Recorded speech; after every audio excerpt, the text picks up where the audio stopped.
Good morning students, how are you. कैसे हैं आप सब। आज हम स्टडी करने जा रहे हैं क्लास 10th का फर्स्ट चैप्टर, जिसका नाम है रासायनिक अभिक्रियाएं एवं समीकरण, chemical reaction and chemical equation. इसके अंतर्गत हम स्टडी करेंगे कि परिवर्तन कितने प्रकार से होता है, भौतिक परिवर्तन क्या होता है, रासायनिक परिवर्तन क्या होता है, फिर देखेंगे रासायनिक अभिक्रिया क्या होती है, फिर रासायनिक अभिक्रिया के अंतर्गत देखेंगे कि रासायनिक अभिक्रिया को उनके सूत्रों के रूप में लिखने को रासायनिक समीकरण कहते हैं। रासायनिक समीकरण देखेंगे, फिर संतुलित रासायनिक समीकरण देखेंगे। तो स्टार्ट करते हैं अवस्था परिवर्तन के बारे में, जिसको कहते हैं पहला भौतिक परिवर्तन।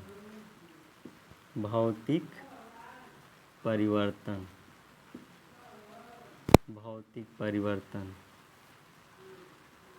जिसको कहते हैं फिजिकल चेंजेज। फिजिकल चेंजेज याद रखेंगे बच्चों। भौतिक परिवर्तन क्या कहलाता है? जब किसी पदार्थ की अवस्था परिवर्तन कुछ समय के लिए बदलती है, कुछ समय के लिए बदल जाती है, फिर वह पुनः स्थिति में आ जाता है, वह पदार्थ फिर पुनः स्थिति में आ जाता है, भौतिक परिवर्तन कहलाता है। तो आपने देखा इसके अंतर्गत कि पदार्थ की अवस्था कुछ समय के लिए बदल रही है, पुनः स्थिति में आ जा रहा है। तो लिख लेंगे, इस प्रकार के परिवर्तन में, इस प्रकार के अवस्था परिवर्तन में, अवस्था परिवर्तन में, परिवर्तन में पदार्थ की अवस्था, पदार्थ की अवस्था, की अवस्था कुछ समय के लिए, कुछ समय के लिए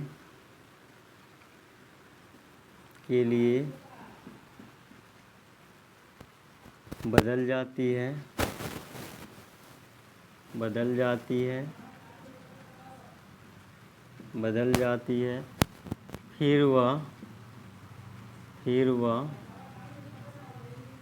पुनः स्थिति में, पुनः स्थिति में, पुनः स्थिति में आ जाता है, आ जाता है। भौतिक परिवर्तन कहलाता है। भौतिक परिवर्तन कहलाता है, कहलाता है। आप लोगों ने देखा कि इस प्रकार की अवस्था परिवर्तन में पदार्थ की अवस्था कुछ समय के लिए बदल जाती है, फिर वह पुनः स्थिति में आ जाता है, भौतिक परिवर्तन कहलाता है। बहुत ईजी है, ध्यान से पढ़ेंगे। एग्जाम्पल देखेंगे इसका। एग्जाम्पल हो गया आपका स्प्रिंग का तनना, स्प्रिंग का तनना, स्प्रिंग का तनना, और हो जाएगा आपका बर्फ का जमना, बर्फ का जमना आदि etc। आप देख रहे हैं यहाँ पर दो ही हमने एग्जाम्पल लिखा है, स्प्रिंग का तनना और बर्फ का बनना या जमना। ये क्या है? भौतिक परिवर्तन के अंतर्गत आता है, क्योंकि आप स्प्रिंग को तानेंगे फिर छोड़ देंगे तो पुनः स्थिति में आ जाएगा। बर्फ़, हम जल से बर्फ़ को बनाएंगे, फिर बर्फ़ को रख देंगे तो फिर जल का निर्माण हो जाएगा। तो ये दोनों क्या है? भौतिक परिवर्तन है। आगे देखेंगे रासायनिक परिवर्तन। दूसरा है रासायनिक परिवर्तन। रासायनिक परिवर्तन,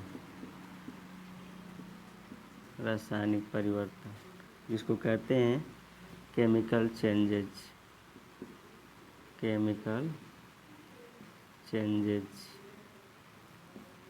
यहाँ देखेंगे रासायनिक परिवर्तन क्या है। इसमें क्या होता है स्टूडेंट्स कि अवस्था परिवर्तन होता है लेकिन हमेशा के लिए हो जाता है। मतलब ऐसा परिवर्तन, पदार्थों की अवस्था में होने वाला ऐसा परिवर्तन जिसको दोबारा पुनः स्थिति में न ला पाए। अर्थात पदार्थ की अवस्था को यदि बदल दिया जाए लेकिन फिर पुनः लाने की कोशिश किया जाए तो भौतिक विधियों द्वारा हम नहीं ला पाते हैं। तो याद रखेंगे, इसमें लिख सकते हैं कि इस ऐसा अवस्था परिवर्तन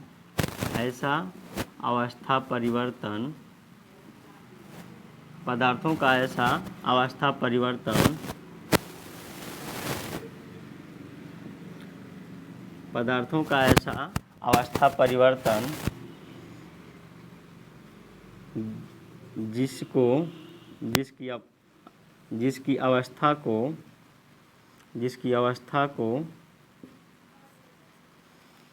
जिसकी अवस्था को पुनः न प्राप्त किया जा सके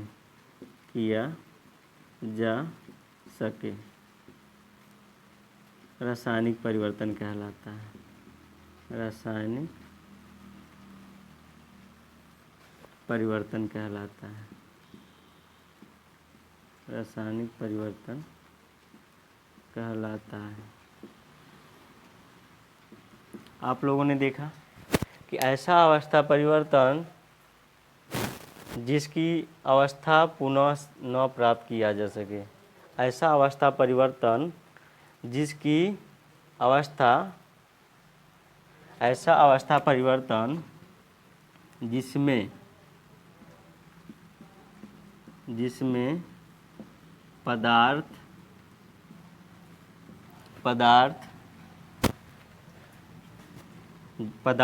की अवस्था पुनः न प्राप्त किया जा सके। ऐसा अवस्था परिवर्तन जिसमें पदार्थ की अवस्था पुनः न प्राप्त किया जा सके रासायनिक परिवर्तन कहलाता है, केमिकल चेंजेज कहलाता है। याद रखेंगे, इसका एग्जाम्पल देखेंगे। एग्जाम्पल से बिल्कुल समझ में आएगा आपको। एग्जाम्पल है दूध का फटना,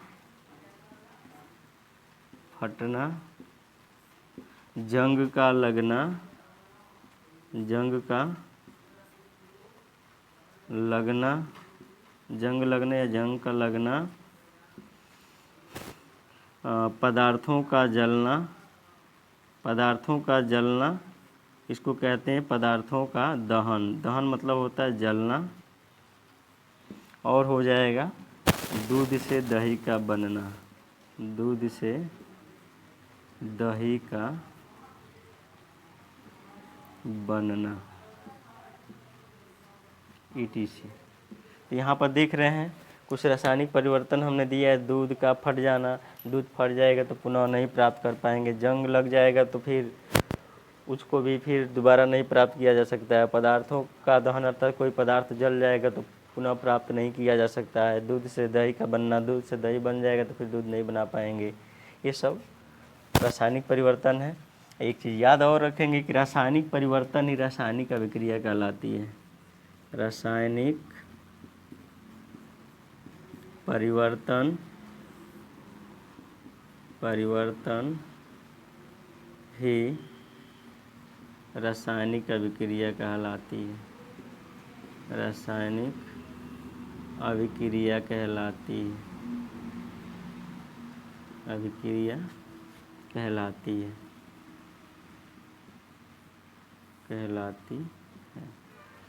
देखिए आप लोगों ने, ये रासायनिक परिवर्तन को ही रासायनिक अभिक्रिया कहते हैं। अब देखेंगे कि रासायनिक अभिक्रिया क्या होती है। तो अगला टॉपिक होगा रासायनिक अभिक्रिया। रासायनिक अभिक्रिया क्या कहलाती है, रासायनिक अभिक्रिया के लक्षण क्या होते हैं, वो इसके अंतर्गत देखेंगे। याद रखेंगे बच्चों, यहाँ पर हम देखेंगे रासायनिक अभिक्रिया।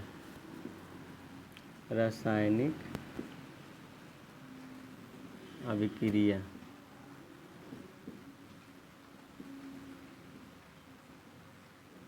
रासायनिक अभिक्रिया जिसको केमिकल रिएक्शन कहते हैं, केमिकल रिएक्शन, केमिकल रिएक्शन। देखेंगे बच्चों, इसमें दो तरह से परिभाषा दे सकते हैं। जब दो या दो से अधिक पदार्थ मिलकर या विखंडित होकर या विस्थापित होकर नए गुणधर्म वाले पदार्थों का निर्माण करते हैं, रासायनिक अभिक्रिया कहलाती है। लिख सकते हैं, जब दो या दो से अधिक पदार्थ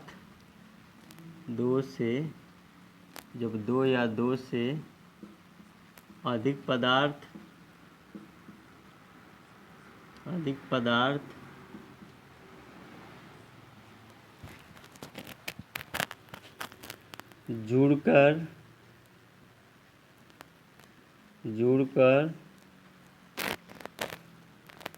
विखंडित होकर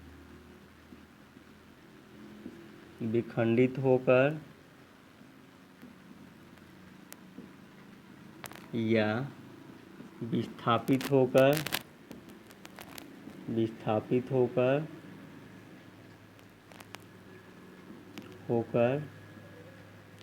नए गुणधर्म वाले पदार्थ का निर्माण करते हैं, नए गुणधर्म वाले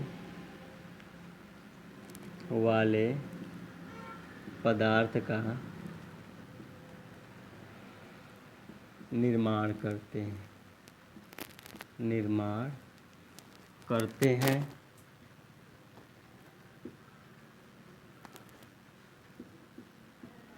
रासायनिक अभिक्रिया कहलाती है। तब इसे क्या कहेंगे? रासायनिक अभिक्रिया कहेंगे। रासायनिक अभिक्रिया कहलाती है। आप लोगों ने देखा, जब दो या दो से अधिक पदार्थ जुड़कर विखंडित होकर या विस्थापित होकर नए गुणधर्म वाले पदार्थों का निर्माण करते हैं, रासायनिक अभिक्रिया कहलाती है। रासायनिक अभिक्रिया में दो चीज़ें होती है, दो पदार्थ होते हैं, अर्थात दो पदार्थ होते हैं, एक बनाने वाले, एक बनने वाले।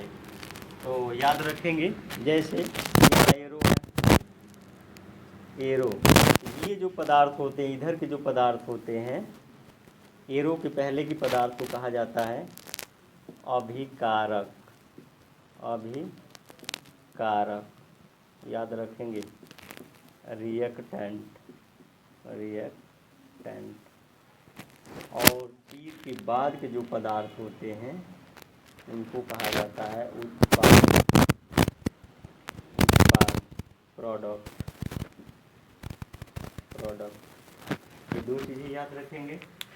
एरो के पहले के जो भी पदार्थ होंगे जो रासायनिक अभिक्रिया में भाग लेंगे, अर्थात वे पदार्थ जो रासायनिक अभिक्रिया में भाग लेते हैं अभिकारक कहलाते हैं। वे पदार्थ रासायनिक अभिक्रिया के फल स्वरूप पूर्ण होने के बाद क्या होते हैं? बनते हैं, प्रोडक्ट कहलाते हैं।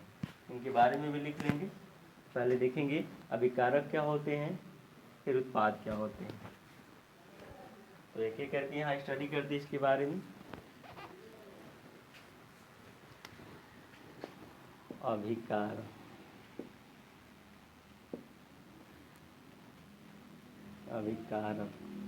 जिसको कहते हैं रिएक्टेंट। याद रखेंगे स्टूडेंट्स, अभिकारक वे पदार्थ जो रासायनिक अभिक्रिया में भाग लेते हैं। कंफर्म दिमाग में बैठा लीजिए, वे पदार्थ जो रासायनिक अभिक्रिया में भाग लेते हैं, वे पदार्थ जो रासायनिक अभिक्रिया में भाग लेते हैं, रासायनिक अभिक्रिया में भाग लेते हैं, अभिक्रिया में भाग लेते हैं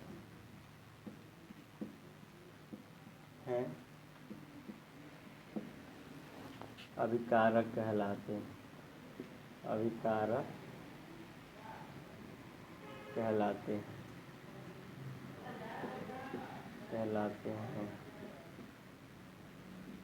दूसरा, ये पहला था दूसरा क्या रासायनिक अभिक्रिया में होता है?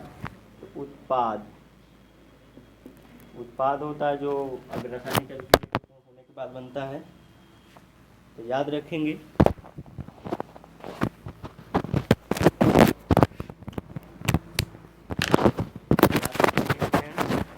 रासायनिक अभिक्रिया के पूर्ण होने के बाद उत्पाद का निर्माण होता है।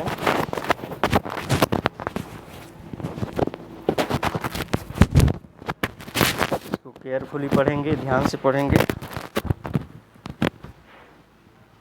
यहाँ पर आप देखेंगे उत्पाद क्या होता है, प्रोडक्ट क्या होता है। प्रोडक्ट वे पदार्थ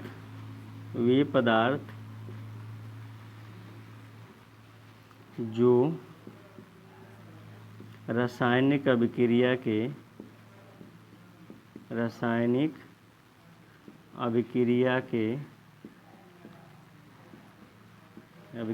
के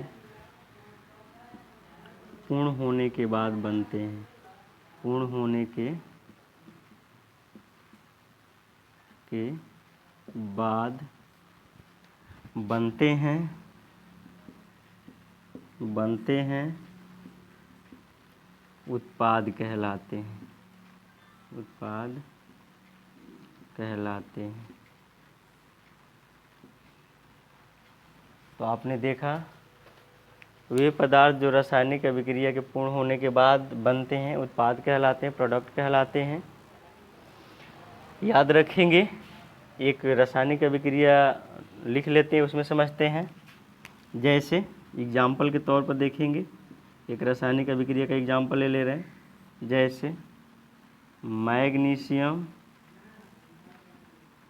मैग्नीशियम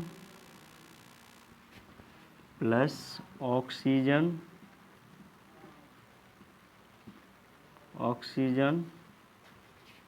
यहाँ पर बनेगा मैग्नीशियम ऑक्साइड।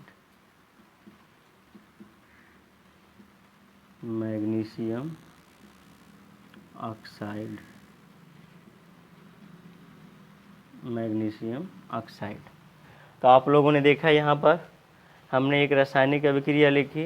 ये जो दिख रहे हैं ये पदार्थ, ये सभी पदार्थ कहलाते हैं अभिकारक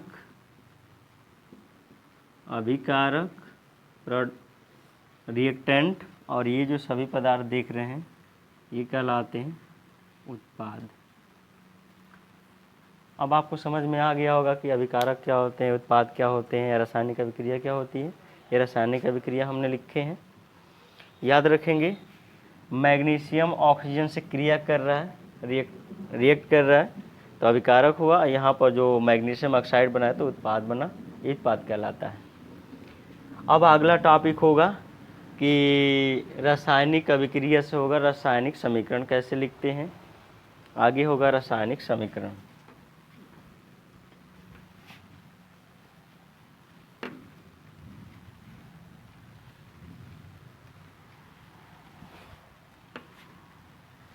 याद रखेंगे रासायनिक समीकरण क्या होता है। रासायनिक समीकरण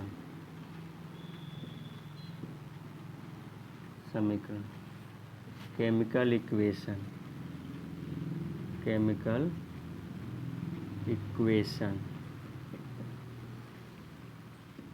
इक्वेशन में देखेंगे,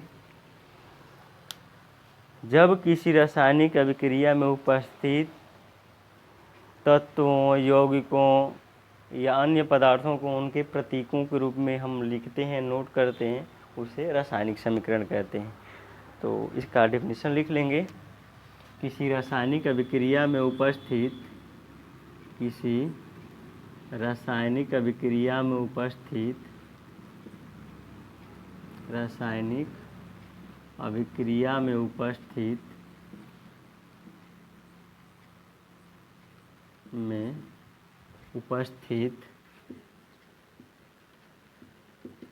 उपस्थित पदार्थों पोस्ट में लिख सकते हैं तत्वों एवं यौगिकों पदार्थों को उसमें लिख सकते हैं तत्वों एवं यौगिकों को उनके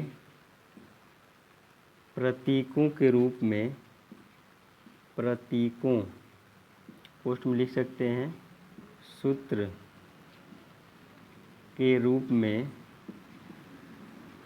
में प्रदर्शित करना, लिखना या प्रदर्शित करना, प्रदर्शित करना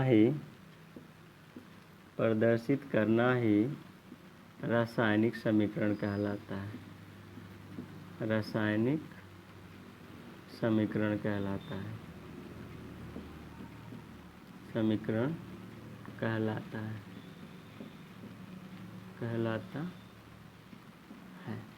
यहाँ आप लोगों ने देखा किसी रासायनिक अभिक्रिया में उपस्थित तत्वों यौगिकों को उनके सूत्रों के रूप में लिखना ही रासायनिक समीकरण कहलाता है। अब एग्जाम्पल के तौर पे समझते हैं, तो यहाँ पर आप समझेंगे। एग्जाम्पल के तौर पर एक हम एग्जाम्पल लिख दे रहे हैं, अभी लिखी थी आपके सामने। मैग्नीशियम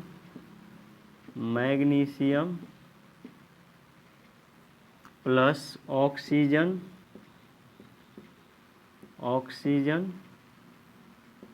और यहाँ एरो के बाद बना था magnesium oxide, magnesium oxide.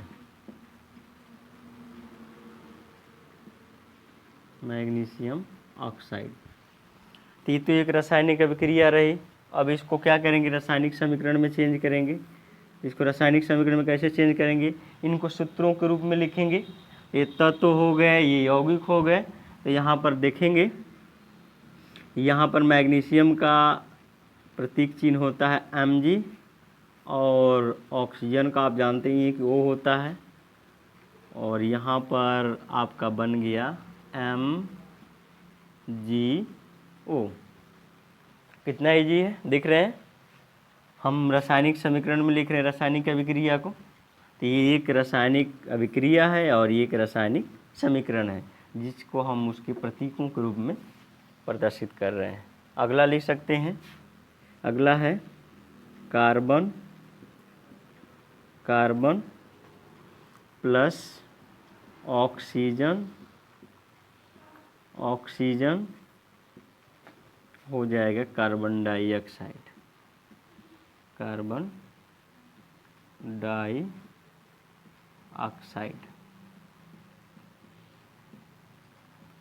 Dioxide. तो यहाँ देखेंगे, इसको भी लिख लेते हैं रासायनिक समीकरण के रूप में। कार्बन का C होता है, आपको पता है, ऑक्सीजन का O होता है, और यहाँ पर हम कार्बन डाइऑक्साइड का लिख लेंगे CO2। तो ये हो गया एक रासायनिक समीकरण, एक रासायनिक अभिक्रिया। जाहिर सी बात है आपको समझ में आ रहा होगा रासायनिक अभिक्रिया क्या है, रासायनिक समीकरण क्या है। एक आपको दे रहे हैं, आप लोग खुद से बनाएंगे। जैसे हो गया आपका हाइड्रोजन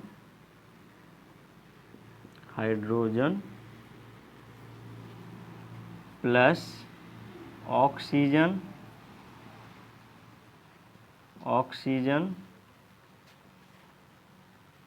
यहाँ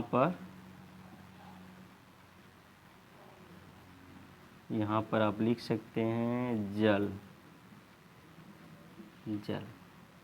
अब आपको क्या करना है कि इसका रासायनिक समीकरण स्वयं लिखना है, तो आप स्वयं लिखेंगे। हम बता दे रहे हैं कुछ हिंट। और हाइड्रोजन का H होता है, ऑक्सीजन का O होता है, और जल का H2 होता है। तो याद रखेंगे बच्चों।